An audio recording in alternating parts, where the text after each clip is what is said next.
Our 4-week odyssey on the canals of England and Wales started in the English town of Ellesmere, in the Blackwater Meadow Marina, waiting for repairs to the Narrowboat. The town has a long history with the canal, dating back to the canal's founding in 1792, with many historic buildings in and around central Ellesmere, a few clearly showing their age. The local weekly market was small, but worth a visit and popular with the locals. The mere in Ellesmere, an old Germanic word for lake, is bordered by a forest park with a significant tree collection. The star attraction for us, imported from California, the first ever giant sequoia that we'd ever seen. The repairs were finally done, and 2 days later than originally planned, we were underway on the Lavender Lass. Our friends who owned the Lass stayed on to help as we headed towards the town of Chirk in Wales. Along the way, there were spacious skies, rolling fields,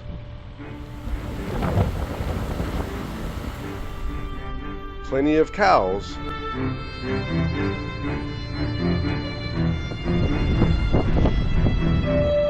and one stately gray heron.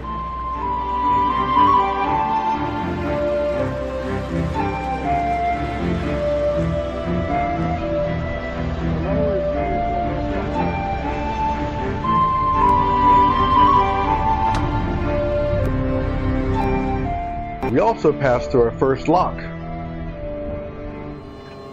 and we go through locks 38 more times. We also learned that it's very hard to keep a 57-foot steel-hulled boat going straight in a vicious crosswind.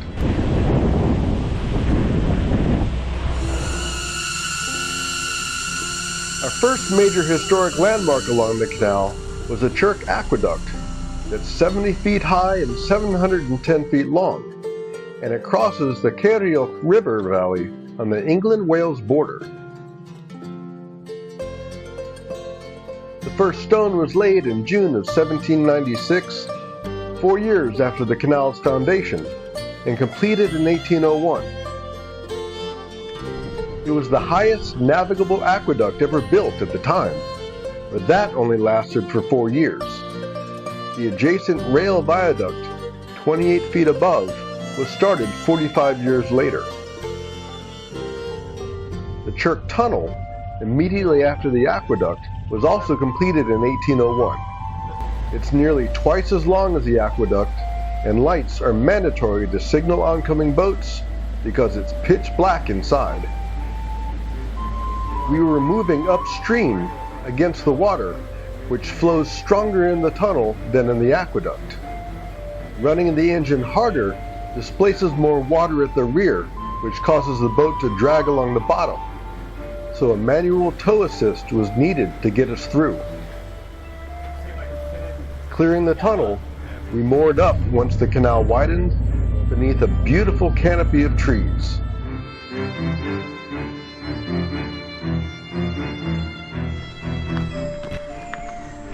We walked up the path toward town and dropped our friends at the train station. And we were on our own in Wales. The center of Chirk town is quaint and very small, with one decent local mini-market.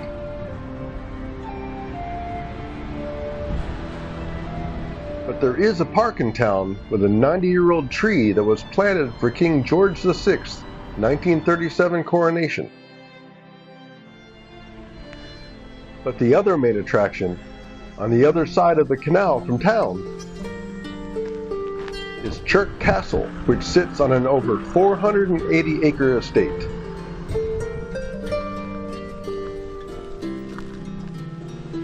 It's currently run by the National Trust, and some of the old estate houses are preserved. And sheep have the complete run of the place. Chirk Castle was built in the late 1290s by King Edward I of England after his conquest of Wales. Known as the Hammer of the Scots, King Edward also hammered the Welsh, building a network of military fortresses to enforce English rule.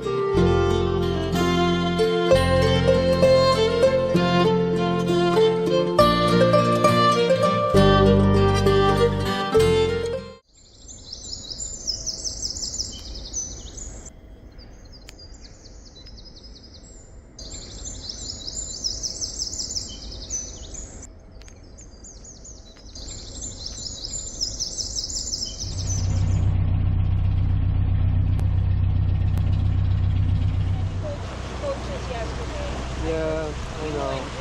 I just can't. Hiya.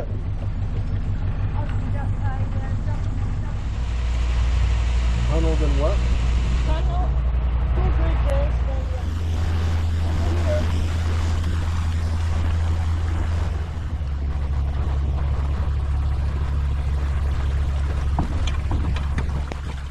Moving on deeper into Wales, we reached our next major landmark, the world-famous Pontcysyllte Aqueduct across the Vale of Llangollen and the River Dee.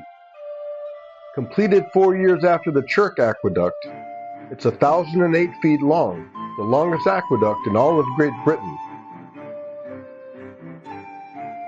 And at 127 feet high, it was and still is the world's highest navigable aqueduct. Pontcysyllte Aqueduct is very popular, especially on weekends. The fenced towpath is a safe walkway,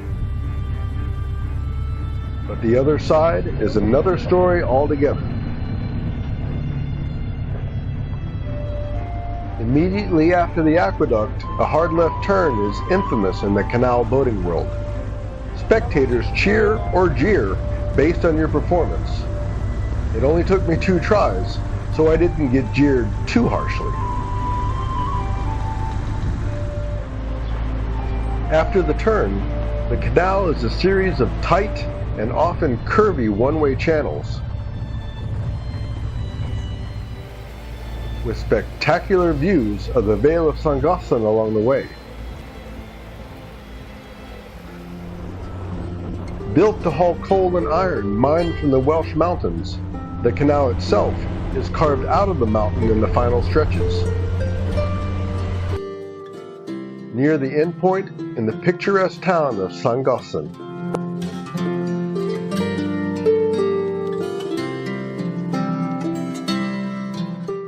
There are free moorings down the canal away from Llangollen, but we chose to pay and stay close to town, which included water and electrical hookup. There was so much to see in town that we decided to stay for 2 nights.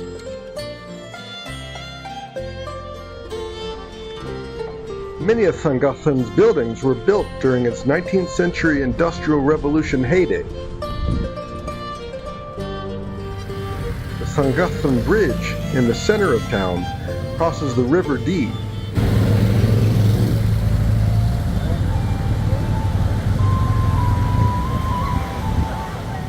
The river's Welsh name, Attributions, means River of the Goddess, and it's the only river in the UK that's environmentally protected along its entire length, from the Welsh Snowdon Mountains 70 miles downstream to the Irish Sea. The Llangollen Canal terminates here, and narrowboats aren't allowed beyond the Llangollen Basin Marina, the only place for 5 miles where you can turn around. But you can tour the rest of the canal by boat the old school way. Pulled by a horse.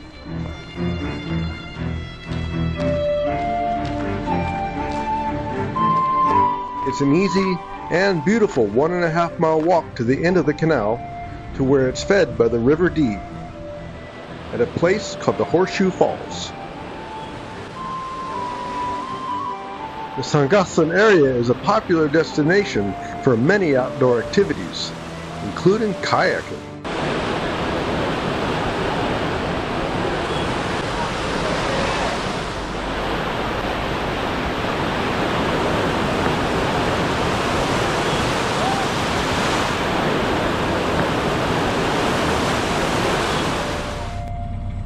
After Llangollen, we cruised back through the Chirk tunnel, returning to England,